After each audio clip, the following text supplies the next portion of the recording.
हरे राम कृष्ण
रूप पाहता लोचनी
धन्य काळ संत धन्य काळ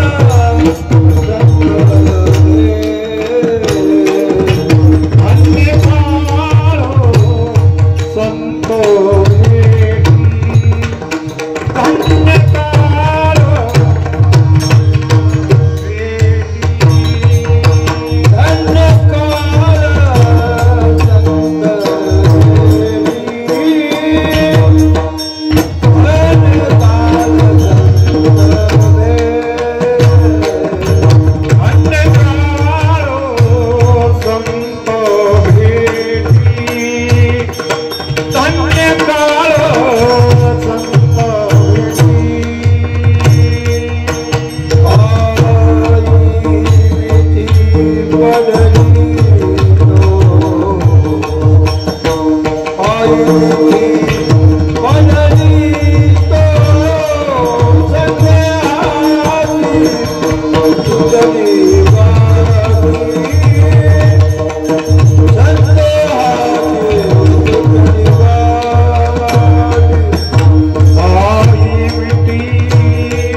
पायी मिठी पडली तो संदेहाची सुटली शीतळ भव नदीचा झाला तारा या उत्तरा प्रसादी संदेहाची सुटली गाठी झालो पोटी शीतळ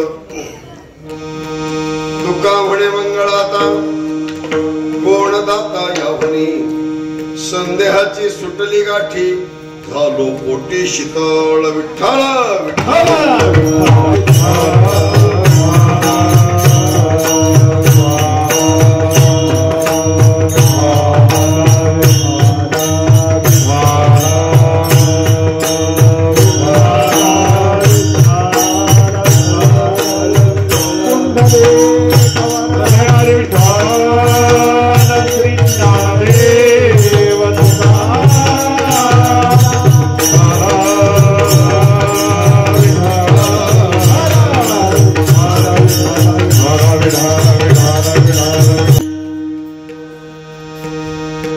धन्य काळ संत भेटी पायी मिठी पडली तो संदेहाची सुटली गाठी झालो पोटी शीतळ शिवासाठी निवडलेला जगतवंद संत श्रेष्ठ श्रीमंत श्री जगद्गुरु तुकोबाराय यांचा चार चरणाचा असून संतपर या प्रकरणातला आहे. या ठिकाणी सुरू असलेला उत्सव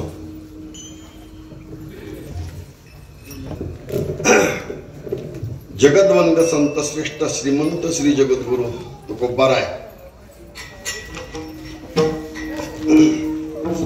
यांच्या त्रिशतकोत्तर वैकुंठ गमनानिमित्ताने त्रिशतकोत्तर अमृत महोत्सवी वर्ष ज्यांनी महाराष्ट्र धर्म वाढवला ते छत्रपती शिवाजीराजे यांच्या तिथीप्रमाणे असणाऱ्या पुण्यस्मरणाने असा उत्सव चालू आहे. त्या निमित्ताची आपली सेवा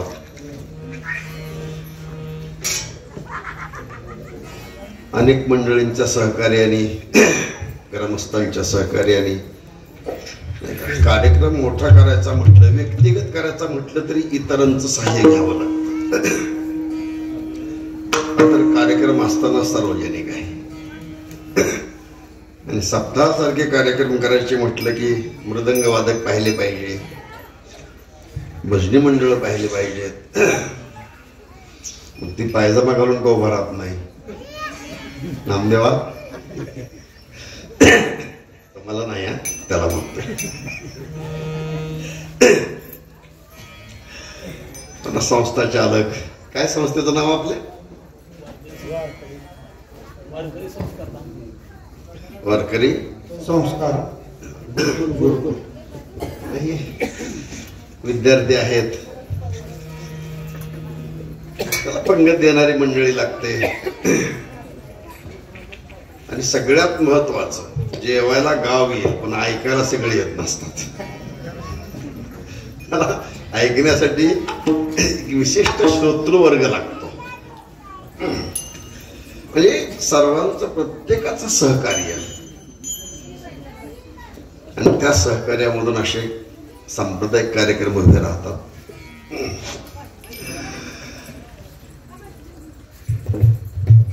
जगद्गुरु तुकोबाराय आणि छत्रपती शिवराय हे दोन नावं अपरिचित असणारा महाराष्ट्रात नव्हे देशात माणूस विरळा. अगदी आपण उत्तरेमध्ये जाऊ किंवा दक्षिणेमध्ये महाराष्ट्र म्हटलं की ज्यांच्यावर संस्कार आहेत अशी मंडळी छत्रपतीचं आणि जगद्गुरूंचं नाव घेतल्याशिवाय राहत नाही. सध्याचा काळ वाईट आहे. पैशाला 50 जगद्गुरू मिळायला लागलेत.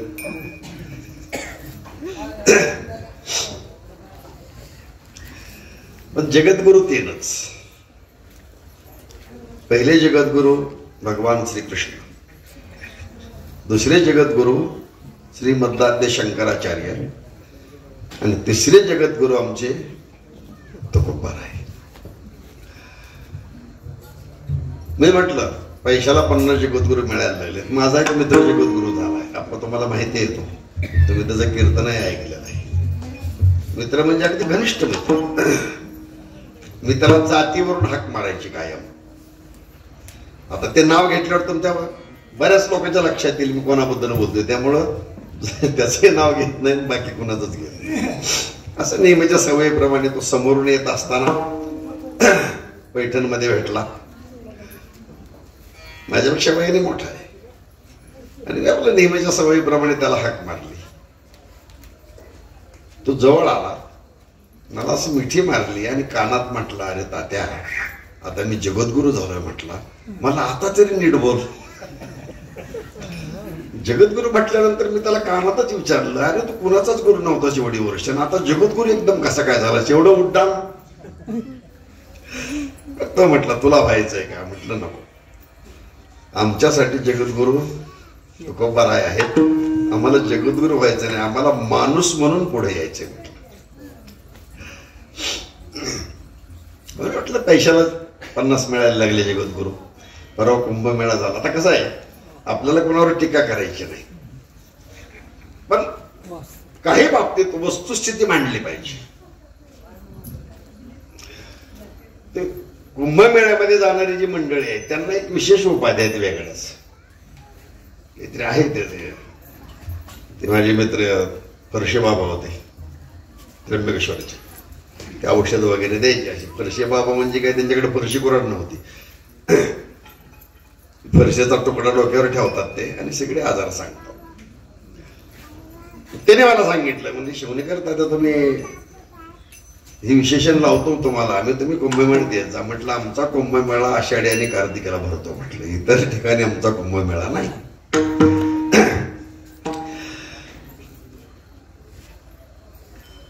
दोन नावं अगदी महाराष्ट्राचा जर विचार केला आपण तर या क्षेत्राशी संबंधित नसणाऱ्या लोकांना झोपेत विचारलं तरी ते नावं सांगतील. कारण दोघांनीही सामान्य माणसासाठी कार्य केलं. तसं संप्रदायाचा विचार केला, संप्रदायामध्ये पहिली बंडखोरी प्रस्थापिताच्या विरोधामध्ये ज्ञानोबारायांनी केली. पहिली बंडखोरी. आणि त्याच्यानंतर पैठणच्या नाथरायांनी केली. पण विशेषत्वाने जगद्गुरू तुकोबाराय तुमच्या आमच्यासाठी लढले. शौकत महाराज, त्याचा परिणाम आहे आपल्यासारखी सामान्य माणसं आज गादीवर उभा राहून कीर्तन करू शकतात. नाहीतर या मंडळीने आपल्याला मंदिराच्या बाहेरच उभं केलं असतं. जगद्गुरू जर झाले नसते ना तुकोबाराय, मंदिरात येऊ दिलं नसतं आपल्याला. आजही पंढरपूरच्या विठ्ठल मंदिरामध्ये शासकीय पूजा असते. अगोदर त्यांची मंत्रोच्चारातली पूजा करून घेतात ते आणि मग मुख्यमंत्र्याला बोलवतात, करा तुम्ही पूजा आता. आपल्याला माहित नसतं कुठं काय चाललं ते, आपण त्याकडे फॉलोच जातही नाही. एकच मुद्दा, जगद्गुरू तुकोबाराय जर झाले नसते तर आपल्यासारखे सामान्य माणसं परमार्थात एवढे सक्रिय राहिलेच नसते. आणि जर छत्रपती झाले नसते तर आपली मंदिर आज जागेवर राहिले नसते. म्हणून त्या दोन महात्म्यांनी सामान्यासाठी लढा दिला, अन्यायाविरुद्ध लढले, उभे राहिले, अनेक त्रास सहन केले, पण सामान्याच्या बरोबर असणारी नाळ त्यांनी तोडली नाही. म्हणून आज आपण त्यांच्या पुण्यतिथ्या साजरा करतो. जगद्गुरूंची बीज साजरी करतो. अगदी ज्ञानोबारायापासून नामदेवराय वगैरे ही जी संत मंडळी आहेत, आपलं त्यांचं काही देणं घेणं नाही. आजचा काळ जर पाहिला तर बापाचं वर्षश्राद्ध घालायची पोराची तयारी नाही, पण गावातला एकूण एक मनुष्य या संतांच्या या कार्यामध्ये सहभागी होतो. कदाचित त्या माणसाला कीर्तनाला राहणं शक्य नसेल, भजनाला राहणं शक्य नसेल, कदाचित तू जेवायला येत नसेल, पण त्याच्या मनात एवढं तरी येईल, अरे हा कार्यक्रम चालू आहे ना, मग काय 1500 माझ्याकडूनही घ्या आणि त्याच्यात लावा. ही भूमिका आपली आहे. त्या जगद्गुरू तुकोबारायांचा हा बीजोत्सव आहे. या वर्षी जगद्गुरूंना वैकुंठाला जाऊन 375 वर्ष होतात. म्हणजे त्रिशतकोत्तर अमृत महोत्सवी वर्ष आहे. देवाला गेली वर्षभर 3-4 ठिकाणी सतत सक्ती चालूच आहे. म्हणजे महाराष्ट्रात अनेक ठिकाणी या अनुषंगाने सक्ती चालू आहेत. त्यातला आपला हा उत्सव, त्या निमित्ताची आपली सेवा. जगद्गुरु तुकोबार आहे या अभंगामधून त्या काळाला धन्यता देतात ज्या काळामध्ये त्यांना संत भेट झाली. त्या काळाला धन्यता देतात ज्या काळामध्ये त्यांची मिठी संत चरणाला पडली. फावल्या वेळेमध्ये आपल्याला 2च मुद्द्याचा विचार करायचा आहे. जगद्गुरु तुकोबार आहे काळाला धन्यता देतात. सर्वसाधारण काळ म्हटले की आपल्या नजरेसमोर काय येतं? काळ, यम. यमाचा पाहुणा प्राणी होय, पण यमालाच काळ हे वेगळं नाव आहे. पण इतर ठिकाणी यमाला जरी काळ हे नाव वेगळं असलं तर या अभंगाच्या दृष्टीने जर आपण विचार केला तर इथं यम हा संदर्भ नसून आपल्या आयुष्यातला तो क्षण ज्या क्षणामध्ये आम्हाला संत भेट झाली असा संदर्भ आहे. अनेक ठिकाणी जगद्गुरु तुकोबारांनी सांगितलेलं आहे काळ म्हणजे आपलं आयुष्य. नाही का? या उभ्या आयुष्यामध्ये आपण सतत भगवंताचं चिंतन करत राहावं. महाराज तुकोबाराय सांगतात काळ सारावा चिंतने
बरोबर वाजवा म्हणजे आम्ही बरोबर राहू बाकीचे.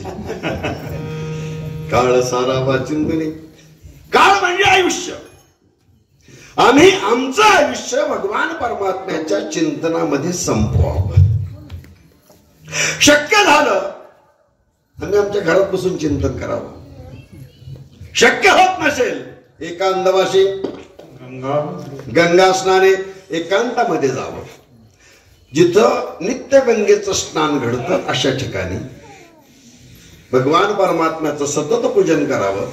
तुळशीला प्रदक्षिणा घालत घालत भगवंताचं चिंतन करावं. अशा पद्धतीने आयुष्य संपवावं. इथं काळ हा शब्द आयुष्य या अर्थी वापरलेला आहे.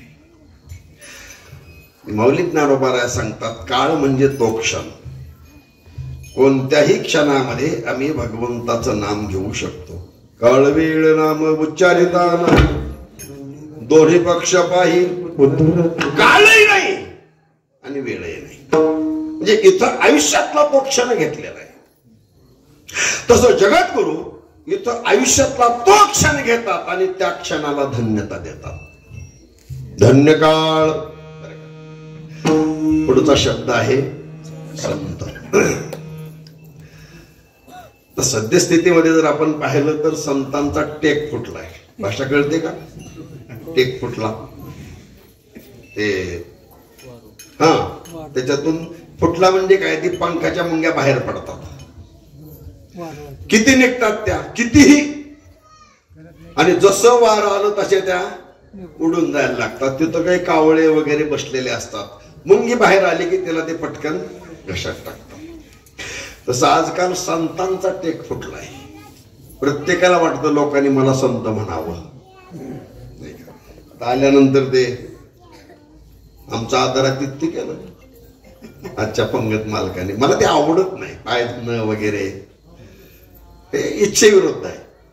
कारण आपण एवढ्या योग्यतेचे नाहीत शोकत महाराज की लोकांनी आपले पाय धुवावे, पूजा करावी. एवढे मोठे आपण कधीच नाही.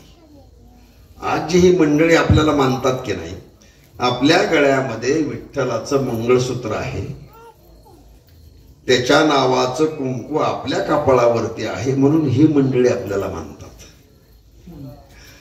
किती मोठा पुढारी आला, अगदी मुख्यमंत्री या गावामध्ये आला, त्याचे पाय धुतात का? नाही धुत. हार घालतील, अर्ध्या ओवाळतील त्याला, नाही का? पण त्याचे पाय कोणी धुणार नाही. मुख्यमंत्री असेल त्याच्या घरचा, नाही का? पण महाराज म्हटलं की त्याचे पाय धुतात. या मंडळीच्या नजरेमध्ये आपण जगद्गुरु तुकोबराय आहोत, आपण माऊली आहोत, नवे नवे आपण विठुराय आहोत यांच्या नजरेमध्ये. पण आपण स्वतःला ओळखायचं आपण कुठं आहोत. आणि सगळ्यात महत्वाचं सांगू, पाय धुतले आपला पुण्यक्षय होतो. आणि पुण्यक्षय जमाच कमी आहे, शिल्लकच अकाउंटला कमी आहे. आणि त्याच्यातून जर खर्च व्हायला लागला तर मग आपल्याकडे शिल्लक काय राहणार आहे? हा श्रद्धेचा भाग आहे. पाय धुतले, पूजा केली म्हणून लगेच आरती करू द्यायची नाही. आरती कर पाठीमाग एका महाराजांनी आरती करून घेतली होती. आता हे मोबाईल आला नाही का,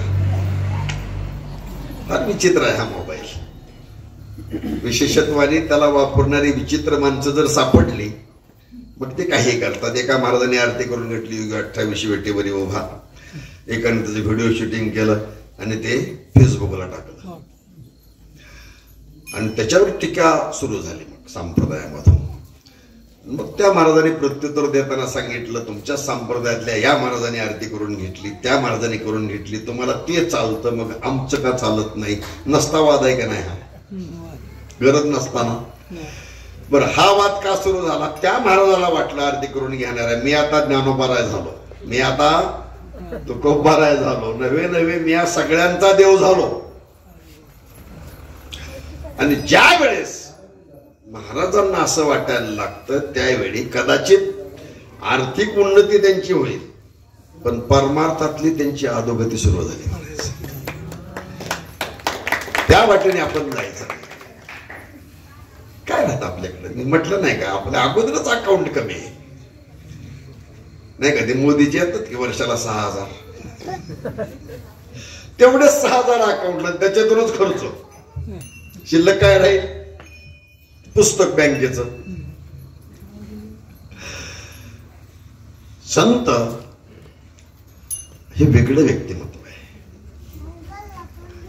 आपण आपली संत मालिका पाहतो, संत परंपरा पाहतो. अशी गंमत आहे महाराज, जोपर्यंत आम्ही त्या योग्यतेचे बनत नाही तोपर्यंत आम्हाला संत कळत नाही. सगळ्यात मोठी अडचण आमची येत आहे त्या योग्यतेची. व्हावं लागतं, मग कळायला लागतं वा हा संत आहे. जगद्गुरु तुकोबारायांना त्यांच्या जीवनामध्ये किती त्रास दिला लोकांनी, आतोनात त्रास दिला. त्याच्या पुढे सांगू, महाराज वैकुंठाला गेले तरी आणखीन अक्कल घाण टाकणारी माणसं आजही त्यांना त्रास देतात. वैकुंठागमन की कोण कोर्टात प्रकरण गेलं आणि ते केस संप्रदायाने जिंकली. कोर्टात प्रकरण गेलेलं आहे म्हणजे आणखीनही त्यांना त्रास द्यायचे हे लोक कमी करत नाही.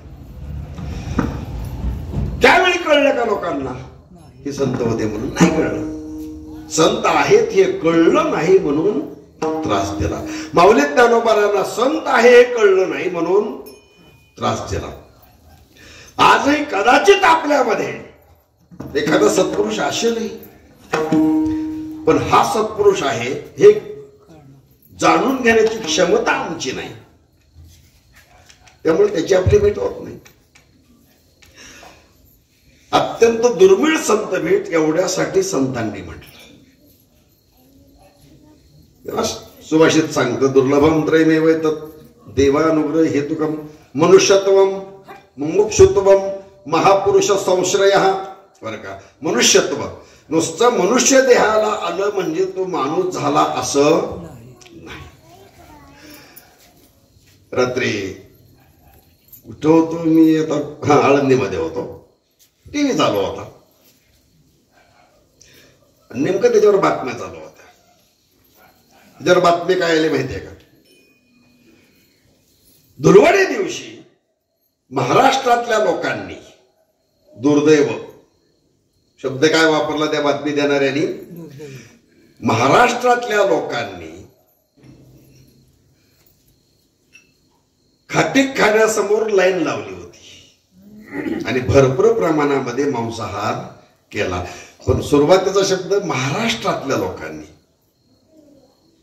ही यातलं कोणी जाणार आहे का तिकडं? त्या मूर्खांना अक्कल नसते त्या पत्रकारांना. महाराष्ट्र सगळा बदनाम करून टाकला त्यांनी, पण त्याच्या विरोधात कोणी काही बोलणारही नाही. हे आणखीन दुसरं दुर्दैव आहे. वारकरी संप्रदायातला मनुष्य त्या लाईनला जाणार नाही.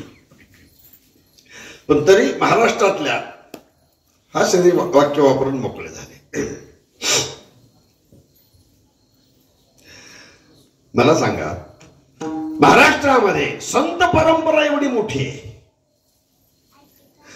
पण एवढी मोठी संत परंपरा जरी असली तरी दुर्जनाची संख्या कमी आहे असं म्हणजेच मनुष्य देहात आले, पण मनुष्य देहाचं मूल्य त्यांना कळलं नाही. आपण कीर्तनकार सांगतात, ऐकणारे ऐकतात, भरतखंडे नरदेह प्राप्ती हे तो ब्रह्मभाग्याची संपत्ती. ठीक आहे, या भरतखंडामध्ये मनुष्य देह प्राप्त होणं म्हणजे अत्यंत भाग्याचं लक्षण आहे. पण मी मनुष्य म्हणून जन्माला आलो हे कळलं तर भाग्याचं लक्षण आहे. हे कळलं तर नाही तर मग कशाचं भाग्य? काय करावं या देहामध्ये आल्यानंतर? मांसाहार करावा, मदिरापान करावा, का पंढरपूरची वारी करावी? कदाचित कोणाला जाणं होत नसेल पंढरपूरला, गळ्यात तुळशीची माळ आहे, दुःख वाटतं त्या व्यक्तीला, पंढरपूरला आपल्याला जाणं होत नाही. तुम्ही घरी आहात ना तुमच्या, तिथं बसूनच चिंतन करा, काही फरक पडत नाही. पंढरपूरला गेलंच पाहिजे असं नाही, घरी राहून चिंतन करा, पण एकाग्रतेने. तुम्हाला मनुष्य देह कळला. मनुष्यत्व म्हणजे मनुष्य देहात आम्ही आलो, त्या देहाचं मूल्य कळणं, त्याचं नाव मनुष्यत्व. म्हणजे देहात येणं म्हणजे मनुष्यत्व नाही. मुमुक्षुत्व आत्मोद्धाराची तीव्र तळमळ, त्याला मुमुक्षुत्व म्हणतात. आणि तीव्र तळमळ निर्माण झाल्यानंतर ज्यांच्या माध्यमातून आपला उद्धार होणार आहे असे संत महात्मे भेटणे हे तिसरं भाग्य आहे. मग अशीच म्हटले, मी सहजासहजी भेटत नाही. एखादे संत आमच्या समोर आले, एखाद्याने सांगितलं फार मोठं सत्पुरुष आहे, ते फार मोठे संत आहेत, त्यांच्याकडे पाहतो आपण, इकडे का बाळा अवतार, धोतर मळलेलं, शर्ट मळलेला, दाढी वाढलेली, जवळून चाललं, अंगाचा दुर्गंध. हे सगळं पाहिल्यानंतर आपली इच्छा होत नाही त्या महात्म्याचं दर्शन घ्यावं, विश्वासच बसत नाही. सध्याची परिस्थिती, ज्या महाराजाची गाडी जास्त महाग आहे तो महाराज मोठा. कारण आळंदीमध्ये काल होतो, महाराज लोक होते 4-5.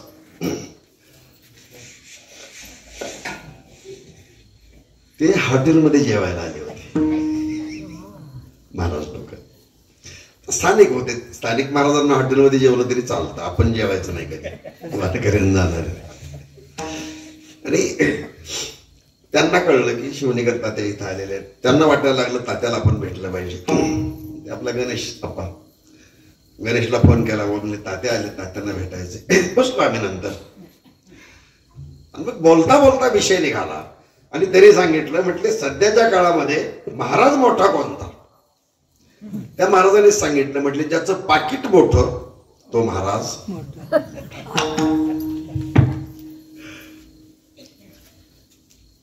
एक महाराजाची बाजू झाली. आम्ही विश्वास कोणावर ठेवतो?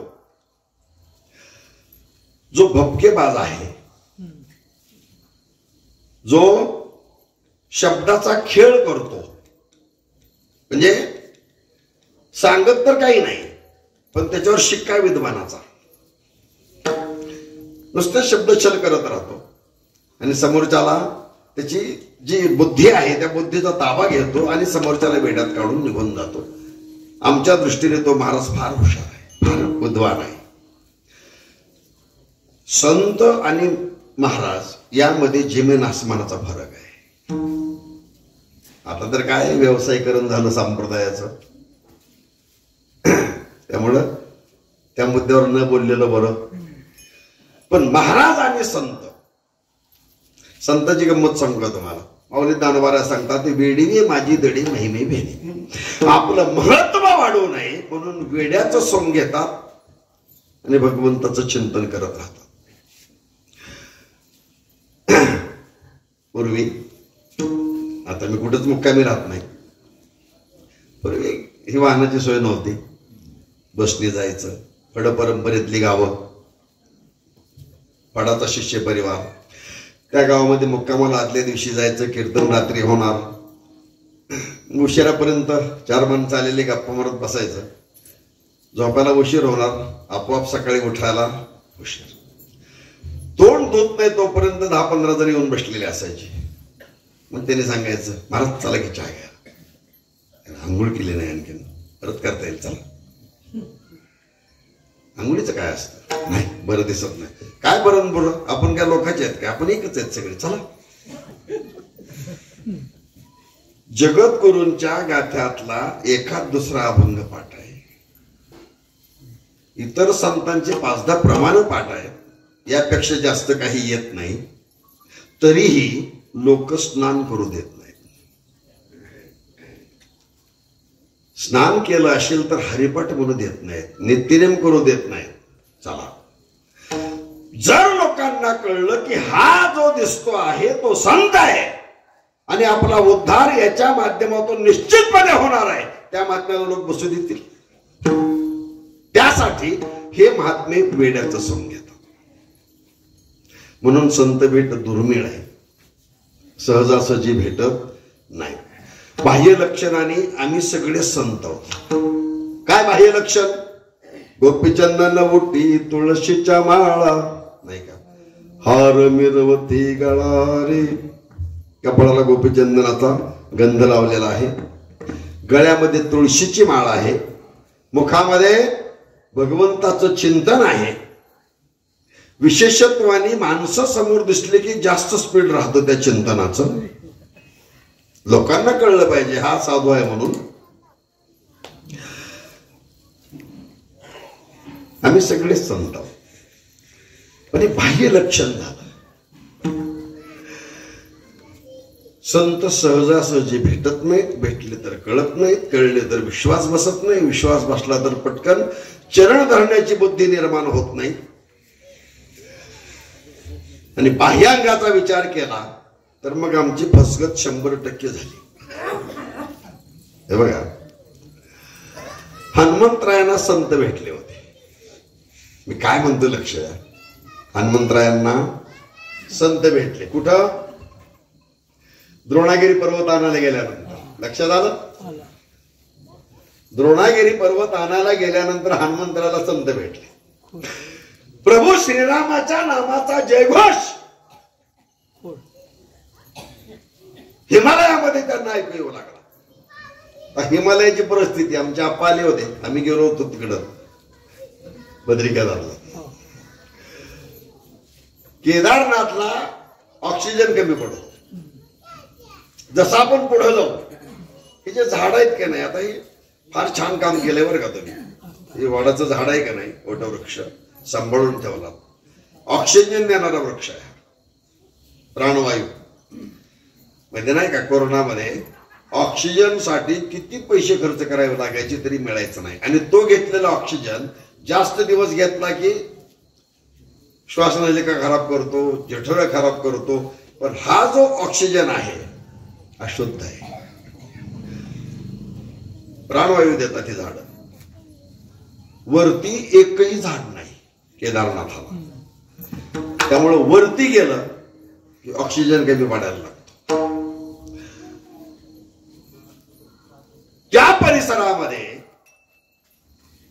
मला वाटतंय तापमान 3 अंशामध्ये होतं. कितीही जरी अंगावर आपण घेतलं तरी थंडी आपल्याला तिथली सहन होत नाही. अशा प्रतिकूल परिस्थितीत भगवान प्रभू श्रीरामाचं चिंतन करणारा कोणीतरी सत्पुरुष आहे, साधू आहे, म्हणून हनुमंतराय तिथे गेले. पण तो कोण होता? काळनिमी. हनुमंतराला कळला नाही हा काळनिमी म्हणून. हा साधू नाही, त्यांना कळलं नाही हनुमंतरायाचा परमार्थातला अधिकार काय. जगद्गुरु तुकोबाराय म्हणतात, महाराज भक्तीचा मार्ग काय आहे मला सांगा.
काय भक्तीचा त्या वाटा.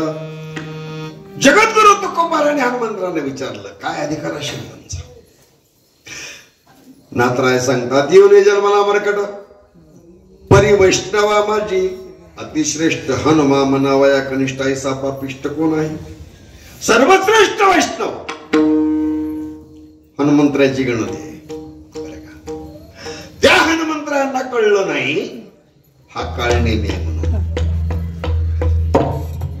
थोडं वेगळं सांगू, त्या काळामध्ये काळनिमी एकच होता. ऐकताय का?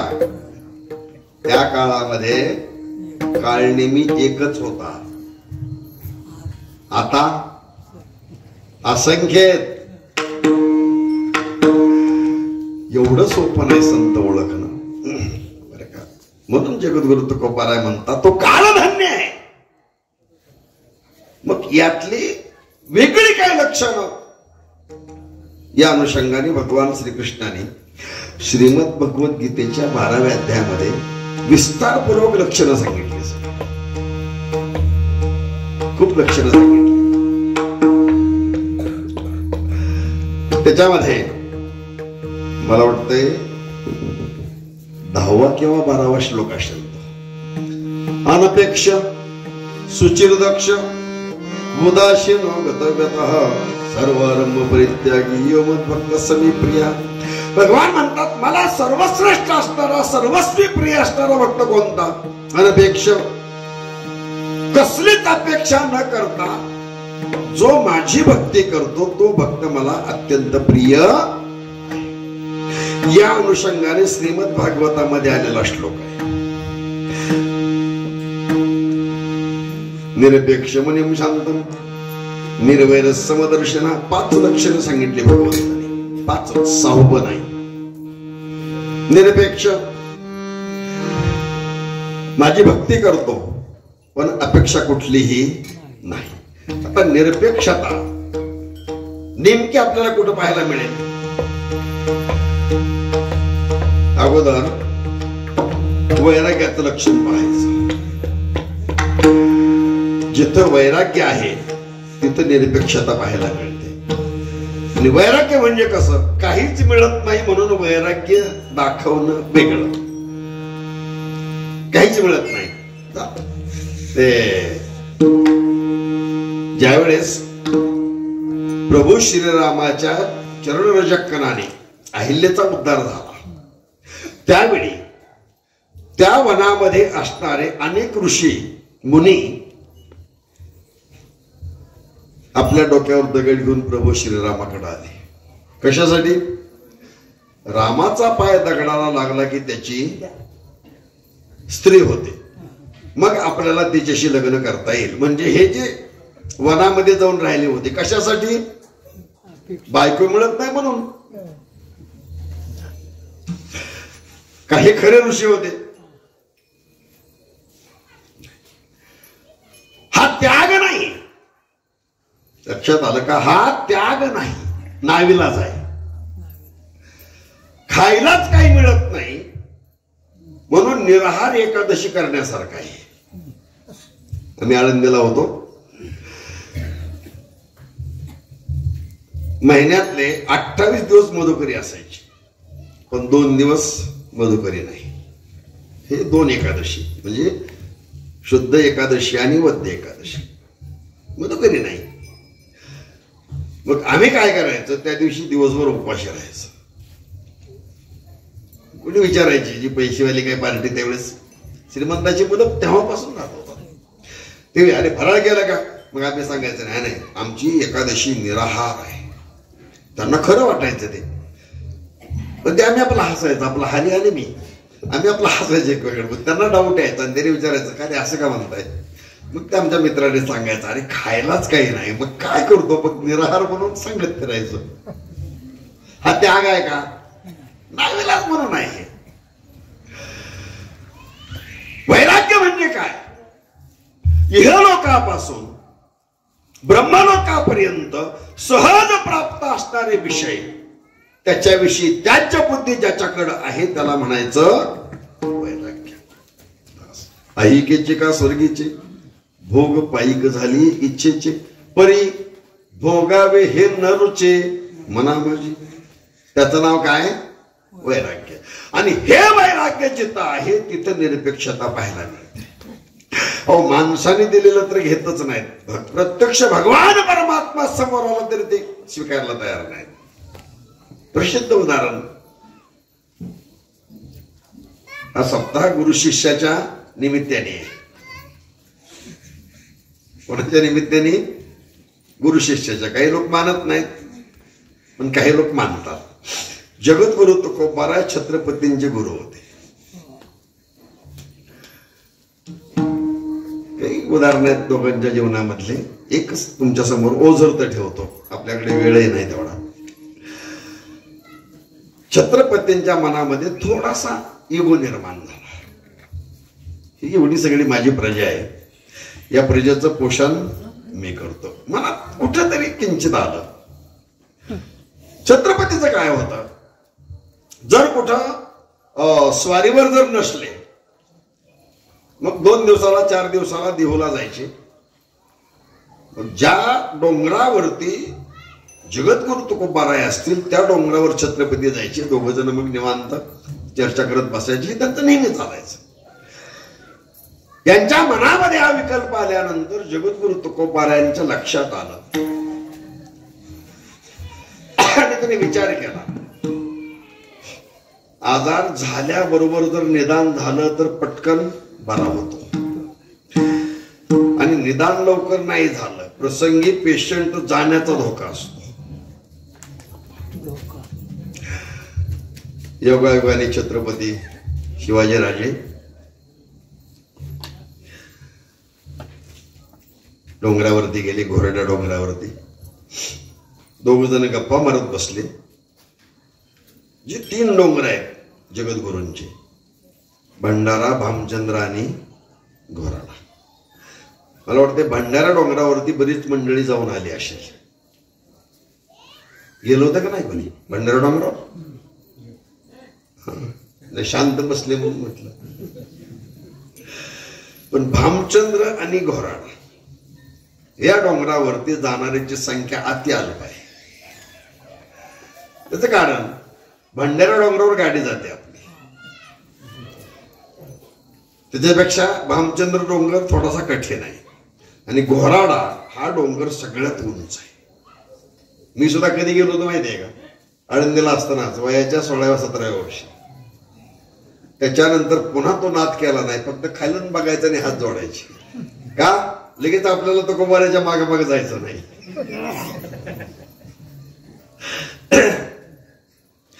सर्वात उंच डोंगर, जुना 4 नंबर हायवे आहे मुंबईकडे जाताना. त्या हायवेला डाव्या हाताला तो डोंगर लागतो, घोरडा डोंगर. तिथं घोरडेश्वराचं मंदिर आहे वरती, आणि तिथं पाण्याची टाकी आहे, म्हणजे नैसर्गिक. छत्रपती तिथे गेले भेटायला. 2 जण बोलत बसले, आणि बोलता बोलता जगद्गुरु तुकोबाराय उठले आणि म्हटले, राजे हा दगड काढता का जरा? एवढा एवढा दगड होता, खडकातला, काढा बरं. तर छत्रपती शारीरिक क्षमता भरपूर होती, ताकद होती अंगामध्ये. त्याने सहज तो दगड काढला, आणि दगड काढल्याबरोबर एवढीशी बेंडकुळी डोनकून उडी मारून त्याच्यातून बाहेर पडली. तिला पाहिलं आणि जगद्गुरु म्हटले, राजे हिला सुद्धा तुम्हीच पोषण करत असताल नाही का? तसं म्हटल्याबरोबर छत्रपतींच्या डोक्यात आलं पटकन. म्हटले, आपल्याला थोडासा युग झाला होता. पाषाणाचे पोटी बैसला दरदूर, तयामुखी चाल कोण घाली. कोण याला खायला घालतं? अरे सगळ्यांना खायला घालणारा तो वर बसलेला आहे, तो विटेवर उभा आहे, तिथून सगळीकडे त्याचं निरीक्षण आहे. म्हणून म्हटलं गुरु शिष्य आहे.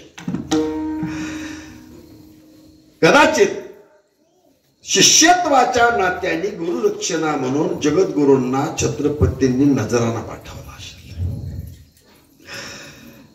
बरोबर काही मंडळी होती, मी जाऊन सांगितलं जगद्गुरूंना, म्हटले महाराज हे सगळं तुमच्यासाठी आहे. पालखी आहे, पुढं दिवट्या आहेत, मशाली, छत्र आहे, चामर आहे, हिरे मानका आहेत, मोहरा आहेत, हे सगळं तुमच्यासाठी आहे म्हटले. आणि राजांनी पाठवलंय. राजांनी पाठवलं म्हटल्यानंतर जगद्गुरु बाहेर गेले. ते सगळं लिहून पाठवलेलं होतं छत्रपतीने, ते वाचलं, त्या शिपायांच्याकडे परत दिलं आणि त्यांना सांगितलं, याची मला गरज नाही, तुम्ही परत घेऊन जा, मी राजाशी बोलतो. आणि त्याच्यानंतर छत्रपती आणि जगद्गुरूंची भेट झाली. छत्रपतीने सांगितलं, म्हटले महाराज तुमच्यासाठी मी नजराना पाठवला होता, तुम्ही स्वीकारला नाही. त्याला जगद्गुरूंनी उत्तर दिलं, म्हटले राजे हे मला परवडणार नाही. दिवट्या छत्री घोडी हे तो बऱ्यात न पडे. बरं का, कायदेला ठेवा, आम्हा विठ्ठलाची व्हावा. छत्रपती म्हणू लागले,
छत्रपतीने सांगितलं, म्हटले महाराज माझी एकच इच्छा आहे की तुम्ही सुखामध्ये आनंदामध्ये राहा.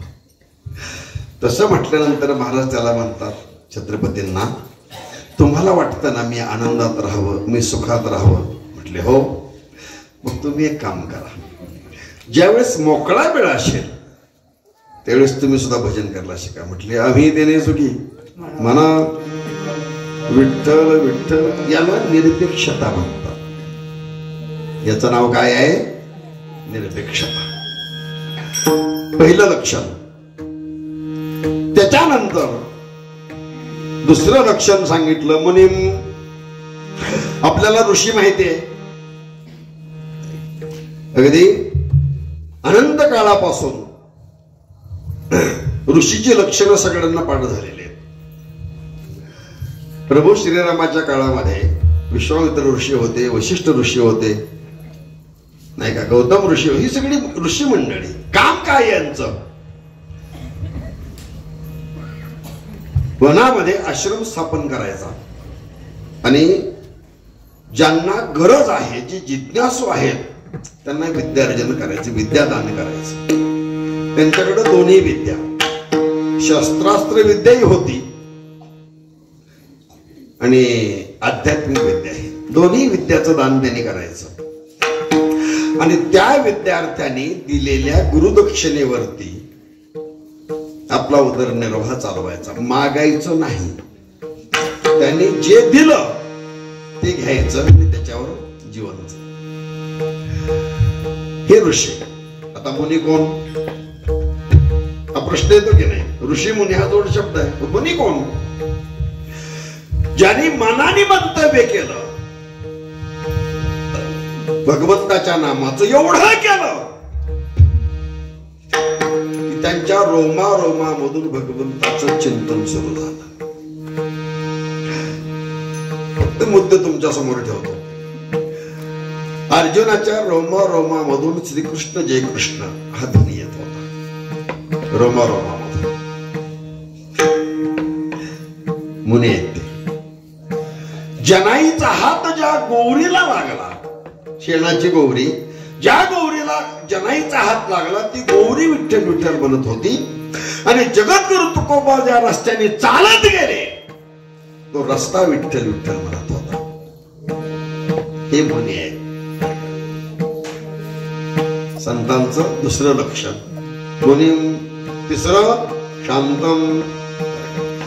सर्वसाधारण शांती ब्रह्म हे विशेषण आपल्या संत मालिकेमध्ये कुणासाठी वापरलं जातं? नाथरायांच्यासाठी. का बरं? प्रसिद्ध सगळ्यांना माहिती असणार म्हणजे त्यांना राग आला. अनेकांनी प्रयत्न केले, त्यांना राग अजिबात आला नाही, म्हणून त्यांना शांती ब्रह्म असं विशेषण आपल्या पूर्वसुरांनी लावलं.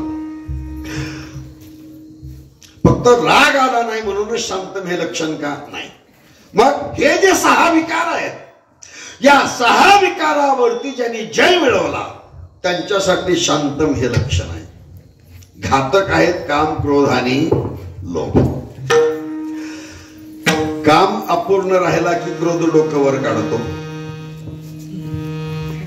लक्षात आलं? काम अपूर्ण राहिला की क्रोध डोक्यावर काढतो आणि क्रोध दाबला की मनुष्य लोभाला बळी पडतो. जगद्गुरु तुकोबाराय सांगतात, काम, क्रोध आणि लोभ या तिघांना जागेवर दाबलं की पुढचे तिघ जण काहीच करत नाहीत. म्हणून अवघ्या आनंदाची सृष्टी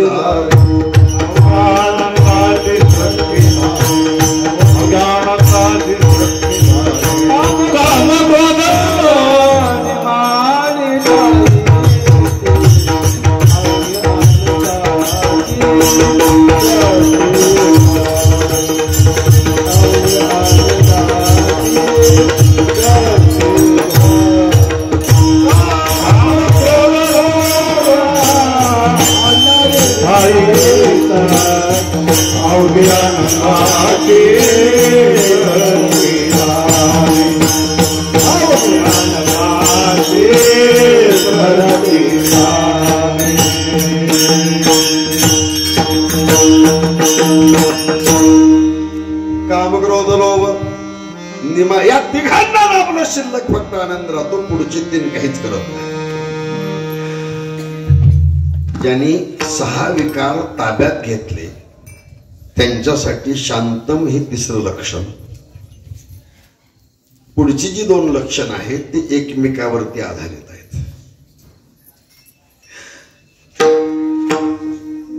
एका वाचून उपयोगाचं नाही. निर्वैर समदर्शना. वैरत्व ज्याचं संपलं, ज्याच्याकडं वैरभाव नाही त्याच्या ठिकाणी समदर्शी भाव असतो, आणि ज्याच्याकडं समदर्शी भाव आहे त्याच्याकडं वैरभाव नसतो. हे एकमेकावरती आधारित आहे. तो समदर्शी भाव हा कधी येतो? ज्या वेळेस सर्वं खल्विदं ब्रह्म जीव ब्रह्मैवनापरा या भूमिकेवरती तो महात्मा आरूढ होतो. विठ्ठल जळी स्थळी भरला, रीता ठाव नाही उरला, आजम्या दृष्टीने पाहिला, विठ्ठलोची विठ्ठल म्हणता हरले पाप. जळी स्थळी काष्टी पाशाने सगळीकडे तो परमात्मा भरून उठलेला आहे. ममैव अंशो जीवलोक हे भगवान परमात्मा स्वतः सांगतात, हा सगळा जीवलोक म्हणजे माझा अंश आहे. प्रत्येक जीवाच्या ठिकाणी भगवान परमात्म्याचा वास आहे नव्हे, भगवंताचीच ही सगळी रूप आहेत. या भूमिकेवर एकदा जीव आरूढ झाला की तिथं आप आणि पर हा भाव शिल्लक राहत नाही. म्हणजे सगळे भगवंताची रूप, आपणही भगवंताचं रूप आहोत, म्हणजे सगळे वेगळे नाहीत, हे सगळे एकच आहेत. आणि ज्यावेळेस त्या भूमिकेवर तो जीव येतो त्यावेळेस सहजच त्याच्या ठिकाणी निर्वैरता येते. हे बघा, जगद्गुरु तुकोबारांचा एक फोटो आहे. कुठला आहे काय सांगता येणार नाही, पण त्या काळामध्ये सगळीकडे जंगल होतं.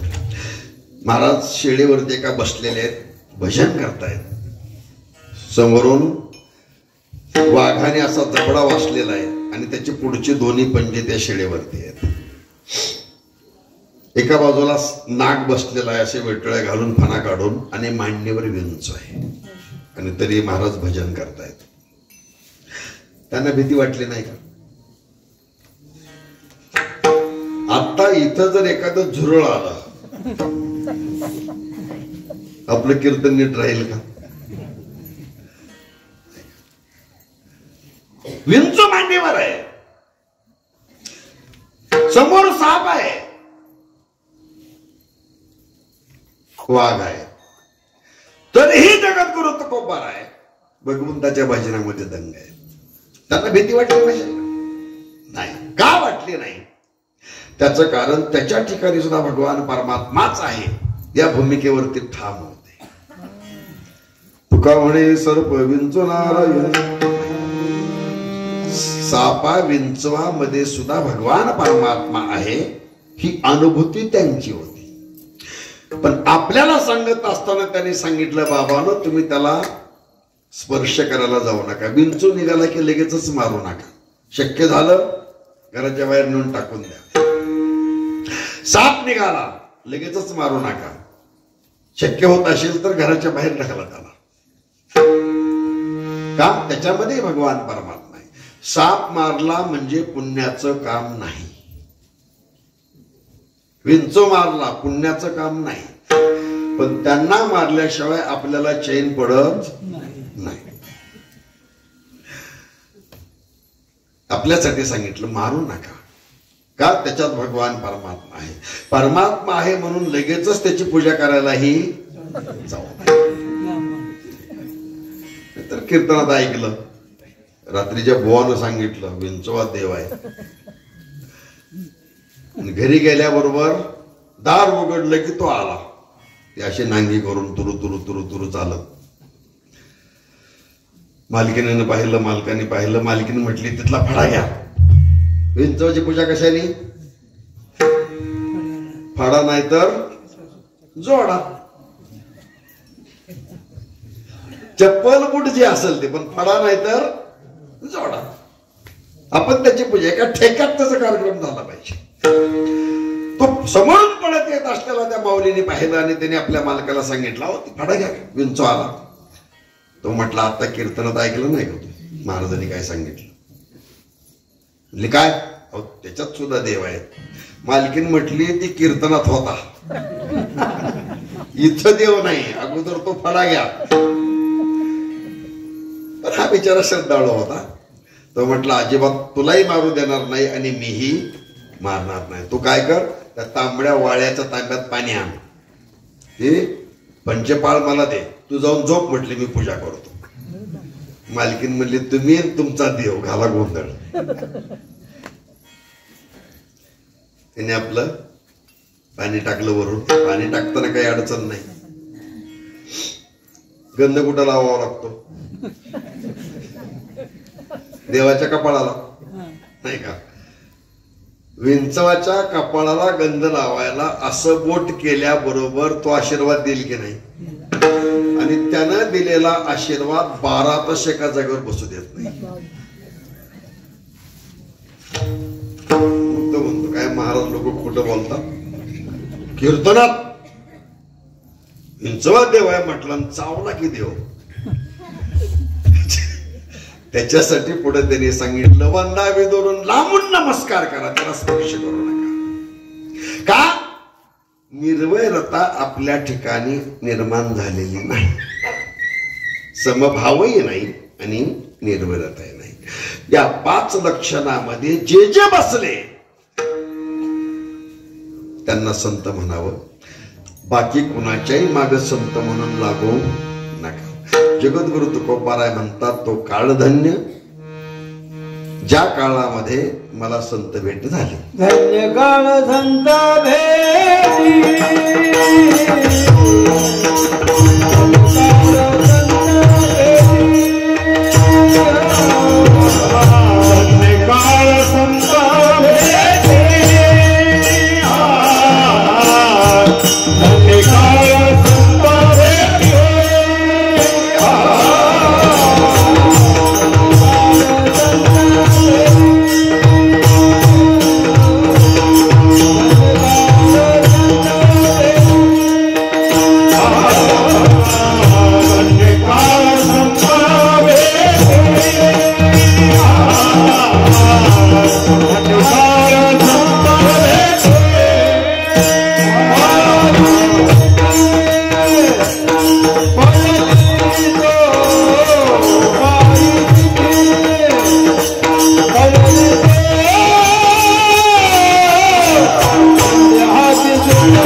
ते झालो पोटी शीतळ. एक मुद्दा आपण थोडासा पाहिला, त्यातला दुसरा मुद्दा, पायी मिठी पडली. सर्वसाधारणपणे मिठी कुणाला मारावी आणि कुणाला मारू नये. बऱ्याचदा खूप दिवसानंतर आपला जर एखादा मित्र भेटला अतिप्रेमातला, तर आपण त्याला मिठी मारतो का? खूप दिवसानंतर भेट झालेली आहे. ठीक आहे. कसं आहे, किमान वारकर यांनी बिगर वारकऱ्याला, माळकर यांनी बिगर माळकऱ्याला कधीही मिठी मारू नाही. का बरं? आपण सूक्ष्मता पाहत नाही. शौकत महाराज जे शास्त्रामध्ये जे काही सांगितलेलं आहे का नाही, फार आपण तेवढं पाळूही शकत नाही. शास्त्र सांगतं कोणाच्याही अंथरुणावर बसायचं नाही, कोणाचंही पांघरून अंगावरती घ्यायचं नाही. शास्त्रात ते आलेलं आहे. दुसऱ्याचे कपडे आपण आपल्या अंगावर घालायचे नाहीत, हे शास्त्र आहे. ज्याचं आपण अन्न ग्रहण करतो, नेमके त्याची निर्मिती कुठल्या माध्यमातून झाली आणि इथपर्यंत कसं आलं ही माहिती असल्याशिवाय कोणाच्या घरी अन्न ग्रहण हे शास्त्र आहे. पण असं जर सांभाळायचं म्हटलं तर आपलं जीवन जाईल का पुढं? नाही, मग घरातच बसून राहावं लागेल. काही अंशात जेवढं शक्य होतं तेवढं पाळावं. बऱ्याचदा काय होतं, आमच्या भजनी मंडळातले आताही विद्यार्थी, त्यांना काही अडचण नाही, त्यांच्या टोप्या बरोबरच असतात. आमच्या नामदेव सारखी जी भजनी आहेत की नाही, भजन करणारी मंडळी, जिथं गेलं तिथे बसायला काय झालं, उभार म्हणलं की मग ते उठणार न उठता उठता शेजाऱ्याच्या डोक्यावरची टोपी घेणार, आपल्या डोक्यावर ठेवणार, उभारलं टाळी घेऊन. एवढं सोपं नाही बरं काही. हे बघा, आपले जे काही विचार आहेत ते विचार घामाच्या माध्यमातून आपल्या कपड्यामध्ये येतात आणि तो कपडा ज्याने अंगावरती घेतला ते विचार जर प्रबळ असतील तर त्याच्या विचारावरती मात करून हे विचार तिथं स्वतःचं प्रभुत्व गाजवतात. एक उदाहरण तुमच्या समोर ठेवतो.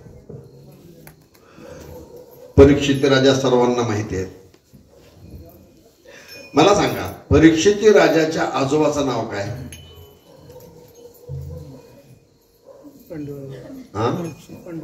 पंडूराजा. परीक्षित राजाच्या आजोबाचं नाव अर्जुन. पंजोबा झाले पंडूराजा. आज्याचा बाप अर्जुन. मी मगाशी 1 मिनिटामध्ये मुलीची लक्षणं सांगत असताना अर्जुनाचा संदर्भ दिला होता. ज्याच्या रोमारोमामधून भगवंताचं चिंतन सतत चालतं तो अर्जुन. मला सांगा, त्याच्या वंशामध्ये किंवा त्याचा नातू म्हणून एवढा मूर्ख मुलगा जन्माला कसा येईल की जो वनामध्ये गेल्यानंतर मेलेला साप एखाद्या ध्यानस्थ बसलेल्या ऋषीच्या गळ्यामध्ये घालेल? त्याला का दुर्बुद्धी व्हावी अशी? त्याचं कारण, राजे लोकांच्याकडे प्रत्येक कामासाठी स्वतंत्र सेवक असतो. राजाचं भोजन बनवणारा वेगळा, बनवलेलं आणून वाढणारा वेगळा, तिथपर्यंत आणून देणारा वेगळा, नाही का, राजाच्या स्नानाला पाणी काढणारा वेगळा, म्हणजे प्रत्येक कामाला. तसंच राजाला कपडे कोणत्या दिवशी कोणते द्यायचे सेवकाच्या इच्छेप्रमाणे ते चालतं. आणि त्यातला एक सेवक गैरहजर होता आणि राजा शिकारीसाठी म्हणून बाहेर निघाला. आणि जो सेवक गैरहजर होता तो मुकुट देण्याचं काम त्या सेवकाकडे होतं. तो बाकी सगळे कपडे अंगावर चढवले. त्या सेवकाने खाली मान घालून सांगितलं, तो आला नाही आज, मग मी मुकुट आणून देऊ का तुम्हाला? परीक्षित राजाने सांगितलं, जाऊ दे म्हटले, मी पाहतो. कुठेच मुकुट आपले भंडारगृहामध्ये, आपल्या खजिन्यामध्ये. गेला तिथं. तिथल्या सेवकाने दार वगैरे उघडलं, राजाने आतमध्ये प्रवेश केला आणि पाहायला लागला. तिथं राजाची कल्पना काय आहे, एक 5-10 मुकुट आपल्या खजिन्यामध्ये असतील, सोन्याचे मुकुट. ते त्यातला एखादा घेऊन येऊ आपण. आतमध्ये गेला, एकाच ओळीला 100 मुकुट होते. असे ओळीने ठेवलेले, असे कप्पे बनवलेले. त्याला इकडची बाजू पाहिली, इकडची बाजू पाहिली, ते मुकुट सगळे पाहत निघाला राजा. पद्धत काय होती, ज्या राजाला युद्धामध्ये हरवलं किंवा ज्या राजाचा युद्धामध्ये वध केला, त्या राजाचा मुकुट आठवण म्हणून तिथं आणून ठेवायची पद्धत होती.